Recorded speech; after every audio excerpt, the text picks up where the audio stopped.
Buffalo, the Queen City, home to some of the most frequented ports and harbors in the country, was a city full of life and confidence. Once said to have had the most millionaires in all of America, it was a city bursting with promise.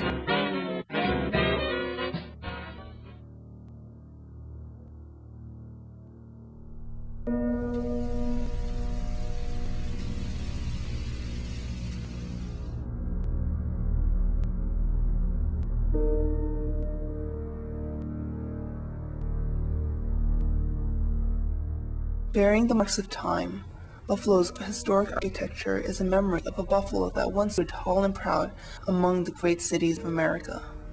Yet the exquisite ornamentations and detailed work that many buildings display along Main Street have become ignored and forgotten, shown the same wrongful attitude that Buffalo, the city, is being shown.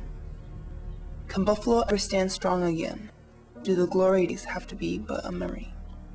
As demolition in Buffalo has become increasingly prevalent, it is not hard to draw parallels between Buffalo's decline and that of the existence of its once great architecture.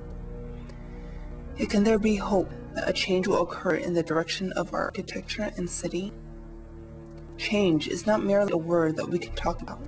Change is action that can be initiated by everyday people. For Patricia Carter, one simple phone call spearheaded the preservation of the Squire Mansion. This is the story. I would just describe myself as just like the eyes on the street, because I wasn't involved in the legal process of saving it, but I had was driving by on my way from the university one afternoon, and I saw the wrecking ball here, and where they had just knocked a hole in the building. And I called Tim Tillman when I got home to tell him that, asked him if he knew that this building was being demolished. I got a call from Patricia Carter, who told me that the Squire Mansion was in danger, and there appeared to be demolition equipment on the site. So I told her I would go down and take a look. It took a lawsuit, it took some angry words and everything, but eventually the process did work. We were able to save an E.B. Green designed building in the back of the property, and a building, the gymnasium, designed by Deedle and Wade on Riley Street, as well as have this magnificent mansion restored. So if it weren't for citizens like Patricia or Mary Haberman just being alert, being aware, Buffalo, I'm happy to say, does have a committed population of people who are really interested in seeing these buildings saved, either for their historic value or for their urban value, their economic and social value. George L. Squire, a businessman and inventor of the Kirby mower and reaper, built the Squire Mansion. Its fine Italianate style and huge size was typical of the upper-scale houses in Buffalo during the 1800s. In 1885, George Squire sold the building to the Sisters of Charity, and it was used as an orphanage and as a school for young women.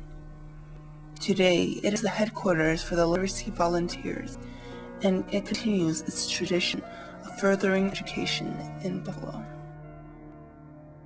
We use presently a cadre of about 600 tutors. We serve people individually in small groups. And then we work with children in tutoring and mentoring and in community-based programs that encourage families to read and have fun together. So there's a lot of work being done in this beautiful old building. One of the richest things our community has is its historic presence in architecture, and it's something that we value tremendously, and to be able to continue education as the building has done for hundreds of years is an important part of our looking forward, remembering where we've come from and who we are today. If we can rise above the waves of seeming decline and look towards the future through the eyes of hope, we will see much more than this promise. We will see Buffalo as it truly is, a great city of America.